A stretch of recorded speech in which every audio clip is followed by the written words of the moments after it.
Good morning.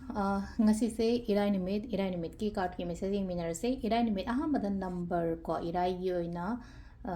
number se 71 leire aduga kaladana sky blue gumba kai gumba dumai se na bibe ai ko aduma leire aduga amana akoina chak thongbada hape ya base irai nimit ki se akoina ghee gumba kai gumba kitang adumai na happy be ai ko aduma leire ko ado ahambada ko card message yenga se do timing of ha pe yenga se ko irai nimit ki oina timing of ha kai kai leike haibado aduma su yeng minare se ma'am. And this is the card home katang thosarage ko aina sida spread toriba card sida ko card number 1 card number 2 card number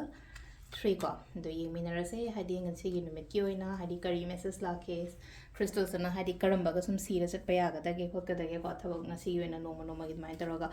ahamba gi ko silai se kitang ngasi se isa se kitang aggressive oiba yai ko hadi aina ngamda ya de aina tawda ya de kitang leina ko adumagi mong da mai anam ta ba dong ka keno mataw matam da leina ko anam ta ni khande anam kan bani khande thado odugi potu ma leina ko kitang hai tare ko ade khoi tam anam kan ba su phatta ba matam su yawina do hadi aina ngamda ya de aina keno tawda ya de na khan gano ba khara relax horaga oina lebiu ko ngasi se ko ado crystals na haide suleimani gumba kai gumba dumaina sibiyo amu ara gumba set kano yari ngai haide amamba color si set kano ko aduga sum athumba gumba kai gumba sum mingonda ga leiraga di pijo ngasi se phai ko dumain tawraga sisina number 1 khan bangai gi oire ko number 2 ko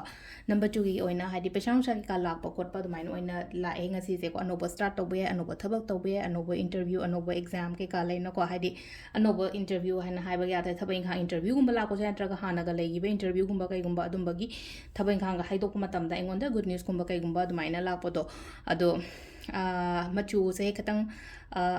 ayak arak hai tara ko katang bright oba machu thokpa kano dress gumba kai gumba da minus set piu ko clear quartz gumba string gumba sina bio ila ko anduga